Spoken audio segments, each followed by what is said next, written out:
Welcome to another edition of the nation's official podcast. We are your host. I am TJ Kern.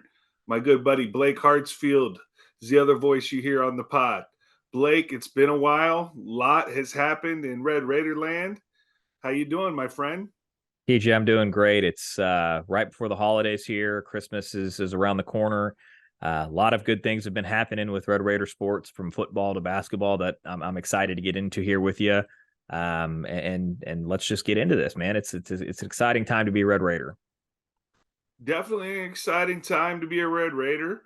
And we went bowling, Blake. And not only did we go bowling, we kicked some Cal butt.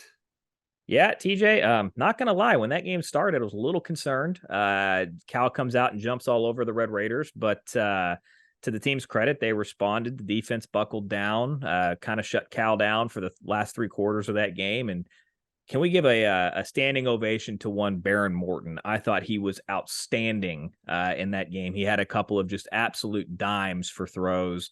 TJ, he looked healthier than he's looked all year. It looks like the couple of weeks off certainly did him some good.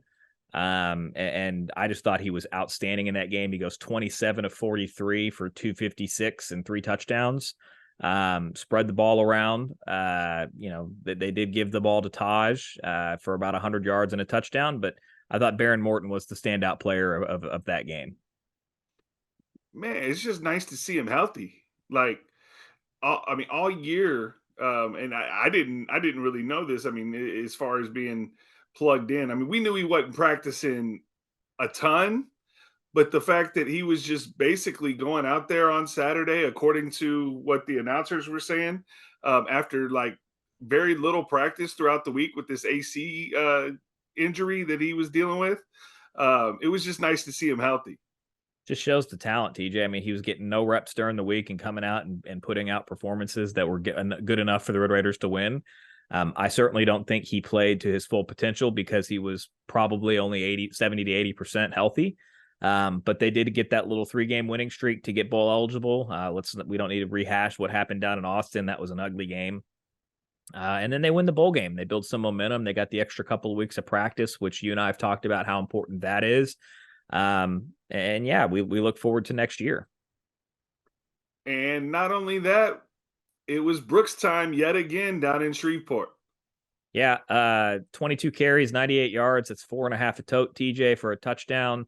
And I think we're going to get into some of the roster next year after we wrap up the bow on this season. But one Taj Brooks is coming back, which I think shocked everybody in Red Raider land. Everybody thought he was going to go pro, but he did announce he was coming back. I know I was shocked. I know we kind of texted each other like, man, all right, like this Ring is the victory great bells on news that for one. next year, Yeah, for which we sure. are going to get into. For sure. As far as this season, TJ, a mixed bag. If I were going to give them a grade, I've thought a lot about this, and I've gone back and forth between like a C+ and a B-. I think I'm going to give them a B- just because of how they finished the year, that 3-game winning streak prior to the Texas game, how good they looked in the bowl game. Certainly some disappointment, as we've talked extensively about. Should have never lost to Wyoming. And I think the West Virginia game was frustrating. I don't really hold the BYU game against them, even though I thought that was a game that they were clearly the better. They have a better roster than BYU, but when Baron Morton was out and they were playing a third stringer and Jake Strong, I don't hold that against them. But to McGuire's credit, he posts his second consecutive winning season in the Big 12, which prior to him we hadn't seen in a decade in Lubbock. So as a whole, I think the program moving in the right direction. So I'll give him a B-.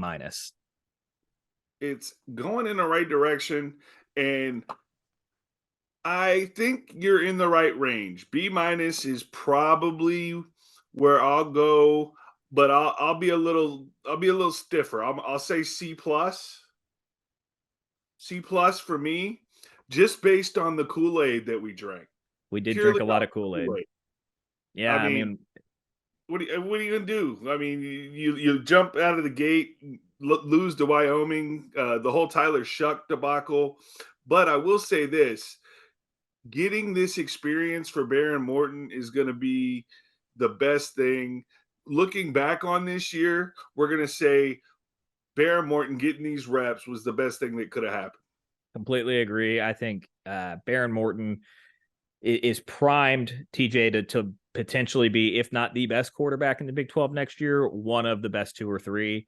And I guess this kind of gives us an opportunity to kind of pivot into expectations and everything else for next year. But TJ, he should be like a kid in a candy shop next year. He's going to have a much more talented receiver room. Obviously, he's got Taj Brooks coming back, but then in the receiver room, obviously they've had some transfers out, but you get, in my opinion, your best receiver from this year, and Coy Eakin coming back. Dre McCray is going to come back as a weapon out of the slot. But then, TJ, what I'm excited about is Micah Hudson signed today officially. So you'd like to National think, Signing Day. yep. And first 5-star in program history, the number one player in the state of Texas, depending on which recruiting site you look at. I think it's safe to say that he is going to play significantly as a freshman. And then two transfers, TJ. They get Josh Kelly from Washington State, who's going to be a fifth-year senior. I believe he was at Fresno State prior to being at Washington State. This was one of the top two or three receivers in the transfer portal that was available. He's a 6'1", 191-pound guy who can play on the outside or the inside. Not a burner, but he's a tactician in terms of being a route runner. Really good at high point in the football. I think he's got like a 36 or 37-inch vertical. And was really a coveted weapon. And then the other receiver coming in from Florida is Caleb Douglas. He's a little bigger at 6'3", probably a little bit more explosive and faster. He started off this year at Florida in his first 3 games, looked really good. Then he got hurt for the rest of the year, was out. And I don't blame him for wanting to get out of the dumpster fire that is Florida football right now. So he commits to the Red Raiders. He's originally from the state of Texas. McGuire gets him to come in. So, yeah, I mean, Baron Morton should be like a kid in a candy shop. He's going to have a lot more talent around him to make plays for him than all of the drops and frustrations we saw from that group this year. I am so big on having playmakers, and Josh Kelly is a playmaker. I actually got a chance to watch. Don't ask me why I was watching Washington State football, but I watched a couple of Washington State football games, I'm and impressed. specifically the Washington game Okay. um, at the end of the year there. And man, guy makes plays. I'm excited. I think some of these guys. Not that I don't think Micah Hudson can come out and be a stud right away, Because he but I think will. some of these guys are going to take the pressure off of him a little bit. Not to mention the tight end room gets better with the Yeah. Arizona State transfer and Connors. Mm-hmm. Signed another tight end today. And what I'm really excited about, the offensive line, Blake, getting a remake. Much needed, TJ. They've gotten a couple transfers in. I believe they got one from Toledo, and then they got another guy today who was a very highly recruited JUCO, Maurice Rodriguez, who had offers from Georgia and Florida and Alabama. So if he's getting offers from Georgia and Alabama, he's probably a pretty good offensive lineman. The Toledo kid was highly recruited out of the portal. But you're right. The offensive line needed some upgrade. As a freshman, Ellis Davis, I don't think he's going to come in out of Prosper as a 4-star and play as a freshman. He's probably going to redshirt. But to that point, next year should be the first year that we see some of the fruits of Joe McGuire's recruiting. You saw it a little bit in the bowl game with guys like Roberts on defense and some of the young guys getting some run, but this will be year 3, so his freshman class from 2 years ago when he first got the job will start to make an impact. You'll see it even more so in 2025. But I think the biggest thing to take away from this, CJ, we all know Joe McGuire can recruit, but as I look at this, and he had a top 25 class his first year. His high school class this year, TJ, 22 in the country. That's outstanding. The transfer portal class, they've gotten 10 transfers, number 6 in the country. So any way you slice this, this is going to be a more talented football team next year between the guys coming in transfers that can make an immediate impact. And then, like I said, some of those guys that have been recruited over the last 2 years, being able to come in and seasoned enough and been in the program long enough and the strength and conditioning to be able to come in and make an impact at the Big 12 level. So I've got high expectations for next year. I'm drinking the Kool-Aid again, Blake. I said I wouldn't, but man, I'm excited for what is going to happen in the 806 next season. But before we get to that, Blake, we got to talk a little hoops. Some bad news on the hardwood. Devan Cambridge out for the season. TJ, I think it's a big loss. I know we haven't touched a ton on basketball on this podcast. We've done it a little bit, and obviously with the football team being done and conference play getting ready to roar up here in January, we're going to be focused a lot on that. I think we've got post games planned and among other things, but Devan Cambridge provided something that this team needed. We talked the little bit that we have talked. We've talked about the lack of size on this team outside of Warren Washington, and Cambridge was kind of one of your bigger wings, I guess is the best way to put it, that could play the four. Him going out for the season, I feel for that kid. I hope that he gets a medical red shirt and is able to come back next year and play for the Red Raiders, or if he decides to move elsewhere, that he gets that last season of college basketball. But I think this one hurts. I think that up until his injury, I thought Pop Isaacs had been and should be this team's best player. But I think with what Cambridge brought, he was your most important player. Just because he was kind of that quote unquote second big, even though he's a little undersized for that. He played big. He was a good rebounder, could guard four positions. So I think they're gonna feel that loss pretty significantly as they get into the Big 12. And they had even played some small ball when they had Cambridge healthy without Warren Washington in there, kind of like that team a couple years ago that went to the Sweet 16 and played Duke. You're 6'5", 6'6" all the way around, Yep. outside of Pop, and a couple of the guards, but basically not Mark Adams defense where you're switching everything and seeing Santos Silva guarding the point guard. That wasn't going on, but that small ball lineup was producing results. It was, TJ. And look, we've got to give Coach McCaslin some credit. He's got a lot of moving pieces that came in, and he had to basically rebuild this team from scratch. Adams didn't really leave him much in the cupboard outside of Pop Isaacs. And I guess, Jennings, who I think is going to have to be forced to play an expanded role. And I think he also deserves a lot of credit for Kerwin Walton. He seems to have reinstilled confidence in that kid.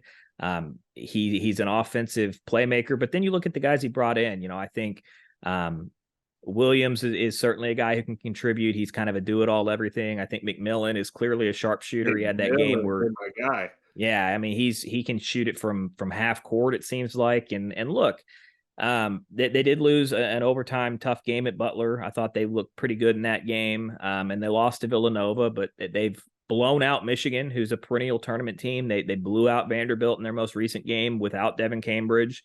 They're currently sitting at 8-2, and they've got 3 more non-conference games left. As I look at the schedule, UT Arlington, Sam Houston, and North Alabama, I think it's fair to say they're going to win all 3 of those games. So they should.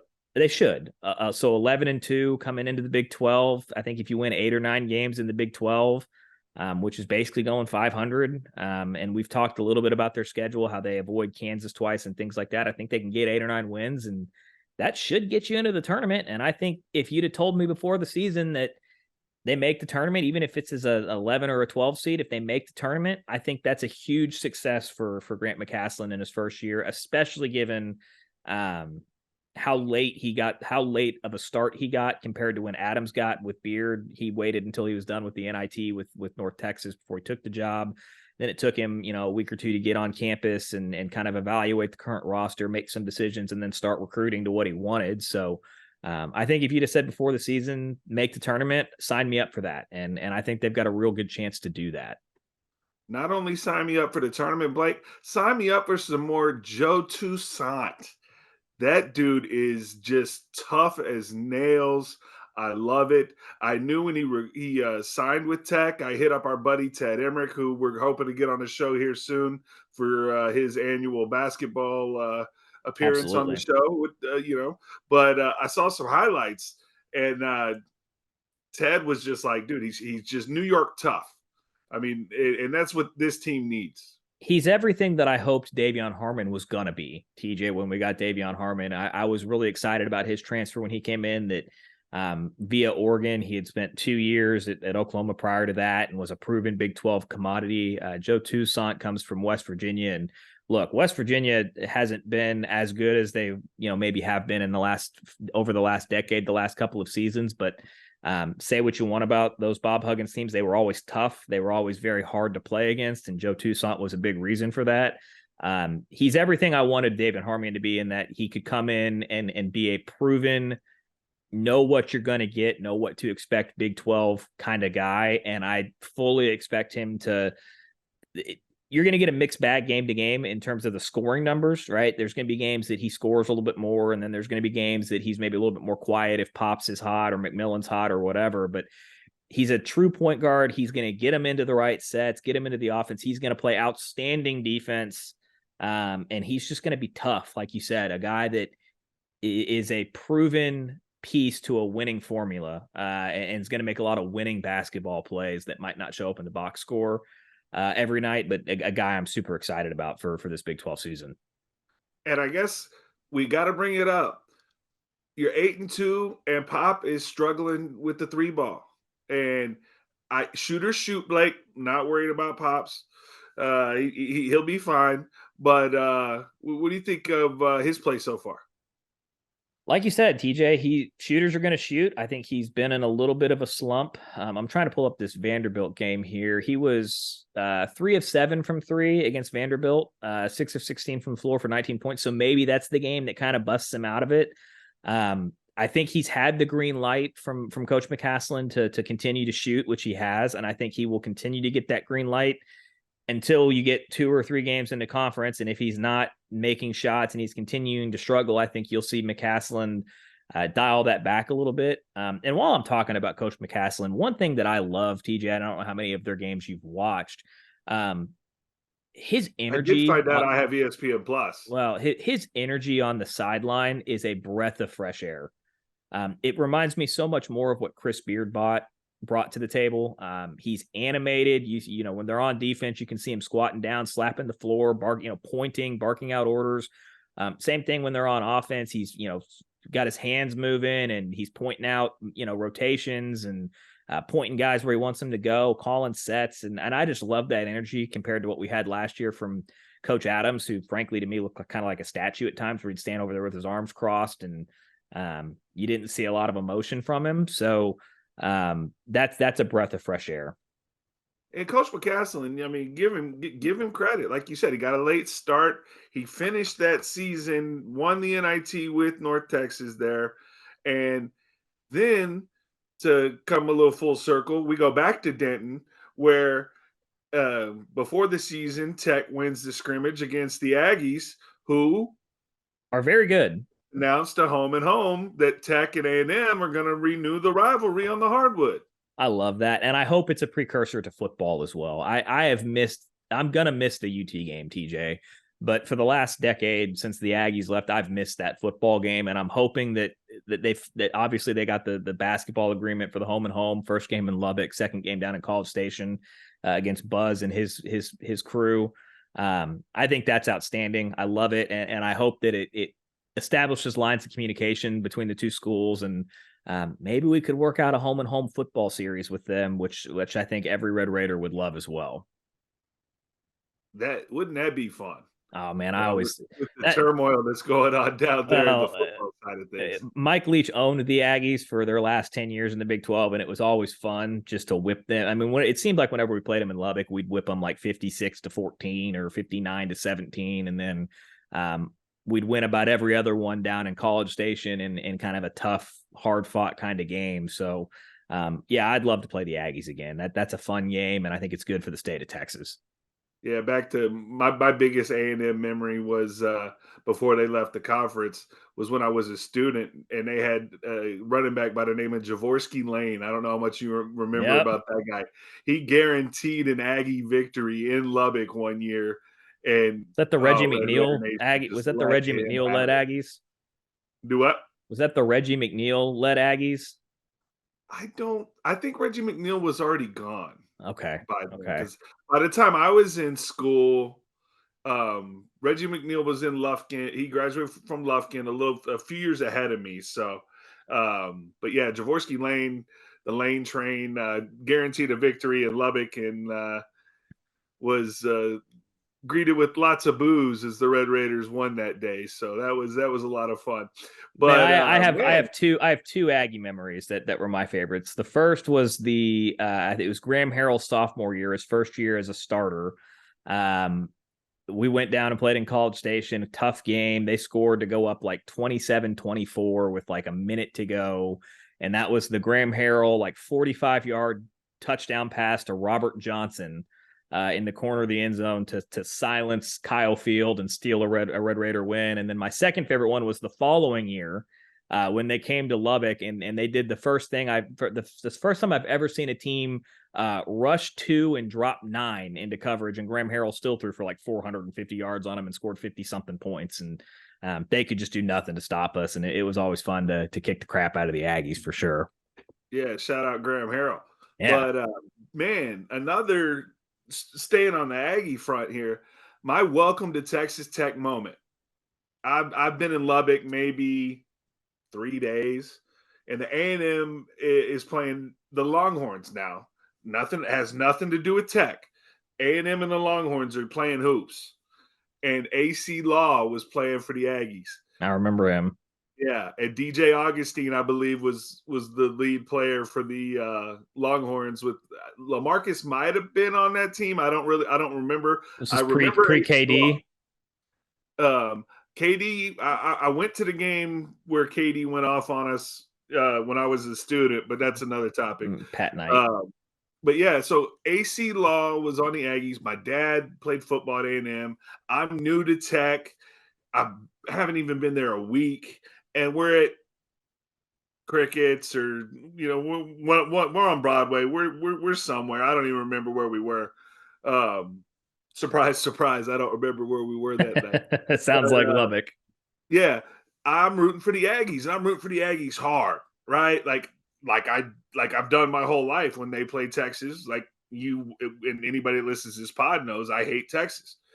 And there's this guy by the name of Daniel Swanberg. I'll never forget it. He goes, "Wait a minute. You're rooting for the Aggies? We don't root for the Aggies. We hate the Aggies."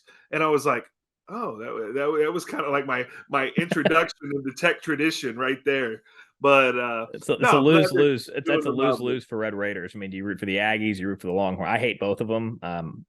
Personally, I would probably pull for A&M and would hate myself for it, but I just can't stand the University of Texas. So I joke around with all my Longhorn buddies that my second favorite team every week is whoever Texas is playing. And there's some truth to that. Nice. Yeah, I'm big on that here on the Nation's official podcast with TJ and Blake. And Blake, man, it's been a while. It's good to get back in the lab with you. Had a lot to cover today, and we got a lot to get into here with this basketball team. So looking forward to that. But before we get out of here, how do we always end it? Wreck them. Wreck 'em.